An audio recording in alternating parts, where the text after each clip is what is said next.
Hello అండి. అందరూ బాగున్నారా? బాగుండాలని మనస్ఫూర్తిగా కోరుకుంటున్నా. అందులో నేను కూడా ఉండాలనుకుంటున్నాను. బెంగళూరులో మంచి ట్యూషన్ టీచర్ని ఎలా ఎంచుకోవాలనేసి నేనైతే ఒక 5 ఇంపార్టెంట్ టిప్స్ అయితే మీకు ఇవ్వబోతున్నాను. పూర్తిగా వీడియోని చూసేయండి. వీడియో కనుక నచ్చితే ప్లీజ్ ఒక లైక్ చేయండి, సబ్స్క్రైబ్ చేసుకోండి, ఓకే, కామెంట్ చేయండి. అలాగే మరెందుకు ఆలస్యం, 5 మోస్ట్ ఇంపార్టెంట్ టిప్స్ అయితే వినేయండి, ఓకేనా? ఫస్ట్ పాయింట్ అయితే నియర్ బై సేఫ్ లొకేషన్ని ఎంచుకోండి. అంటే మీ ట్యూషన్ టీచరు చాలా దూరంగా ఉండకూడదన్నమాట, మీకు దగ్గరగానే ఉండాలి. దెన్ పిల్లలు వెళ్ళి రావడానికి అనుకూలంగా ఉండాలి. ఇక ట్రాన్స్పోర్ట్ ఫెసిలిటీ కూడా ఉండాలి. అక్కడ చుట్టుపక్కల వాతావరణం అంతా ఒకసారి చూసుకోవాలన్నమాట, చెక్ చేసుకోండి మీ ట్యూషన్ టీచర్ ఇంటి దగ్గరంతా, ఓకేనా?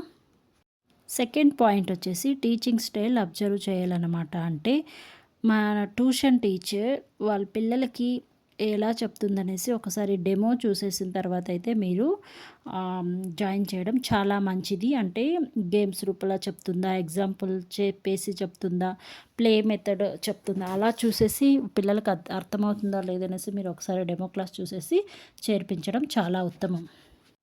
థర్డ్ పాయింట్ వచ్చేసి ట్యూషన్ టీచర్కి ఎక్స్పీరియన్స్ ఉందా లేదా అని చెక్ చేసుకోవాలన్నమాట. అంటే ట్యూషన్ టీచరు ఎక్కడైనా ముందుగా ట్యూషన్స్ పెట్టారా, లేకపోతే వాళ్ళు ఏ స్కూల్లో పనిచేశారు, ఏ సబ్జెక్ట్ తీసుకున్నారు అనేది పూర్తిగా ఆరా తీసిన తర్వాత అయితే మీరు ట్యూషన్లో జాయిన్ చేయడం చాలా మంచిది. ఇక ప్రీ ప్రైమరీ తీసుకుంటున్నారా, ప్రైమరీ తీసుకుంటున్నారా, సబ్జెక్ట్ వైజ్ ఎలా ఉంటుంది అనేసి ఒకసారి చెక్ చేసుకొని ఎక్స్పీరియన్స్ని జాయిన్ చేయడం చాలా మంచిదన్నమాట. ఫోర్త్ వన్ వచ్చేసి రివ్యూస్, వర్డ్ ఆఫ్ మౌత్. అంటే మిగతా పేరెంట్స్ ఏమంటున్నారు ట్యూషన్ టీచర్ గురించి, వాళ్ళ అభిప్రాయాలు వినండి ఫస్ట్. అంటే ఆ టీచరు బాగా చెప్తుందా, పిల్లలకి అర్థమయ్యేలాగా చెప్తుందా, ఓకే, ఫస్ట్ ట్యూషన్ జాయిన్ చెప్పినప్పుడు ఎలా ఉన్నారు, ఆఫ్టర్ ట్యూషన్ తర్వాత ఎలా ఉన్నారు అనేసి మిగతా పేరెంట్స్ అయితే వాళ్ళ రివ్యూస్ ఇస్తారు కదా, అది ఫాలో కావండి. మంచిగా రివ్యూస్ వస్తే అక్కడ జాయిన్ చేయించండి, ఓకేనా? ఇది మోస్ట్ ఇంపార్టెంట్ వన్ అండి.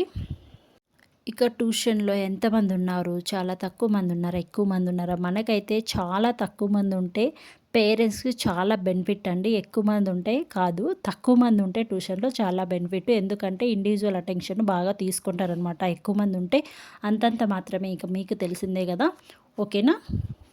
ఇక ఫిఫ్త్ పాయింట్, లాస్ట్ పాయింట్ అండి, కమ్యూనికేషన్ విత్ పేరెంట్స్. అంటే ట్యూషన్ టీచరు వీక్లీ వన్స్ పేరెంట్కి ప్రోగ్రెస్ చెప్తున్నారా లేదా కనుక్కోండి.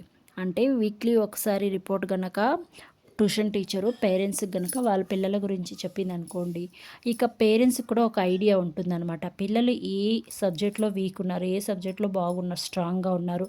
ఇక మనం దాని ప్రకారం చైల్డ్ గ్రోత్ని డెవలప్ చేయొచ్చు అనమాట, ఓకేనా? ఇది మోస్ట్ ఇంపార్టెంట్ వన్ అండి. ఒక ట్యూషన్ టీచర్ వచ్చేసి పాజిటివ్గా చెప్పినా నెగిటివ్గా చెప్పినా మీరు తీసుకోగలగాలన్నమాట. మావాడే బాగా చదువుతాడు అనేసి అస్సలు అనుకోకూడదు. ట్యూషన్ టీచర్ అనే కాదు, స్కూల్లో టీచర్ కూడా పాజిటివ్ అయినా నెగిటివ్ అయినా తీసుకోవాలి. ఎందుకంటే వాంటెడ్గా వాళ్ళు ఏం చెప్పరు కదా. సో మీ పిల్లలు ఏమైనా చదవలేదనుకో, ఓకే అనేసి, అందరూ కాదండి, నా ఎక్స్పీరియన్స్తో చెప్తున్నాను. కొద్దిమంది పేరెంట్స్ అయితే స్కూల్కి పంపించేసాం కదా అంతా వాళ్ళే చూసుకుంటారు, ట్యూషన్కి పంపించేసాం కదా అంతా వాళ్ళే చూసుకుంటారని ఎప్పుడు అనుకోవద్దు. మీరు కూడా చెక్ చేస్తూ ఉండాలి, పిల్లలు ఎలా చదువుతున్నారనేసి ఒక కన్నేసి ఉండాలన్నమాట. ఇది నా అభిప్రాయం. మీరేమంటారు? ఈ వీడియో కనుక నచ్చితే ప్లీజ్ లైక్ చేయండి, షేర్ చేయండి, సబ్స్క్రైబ్ చేసుకోండి. మరిన్ని వీడియో కోసం వేచి చూడండి.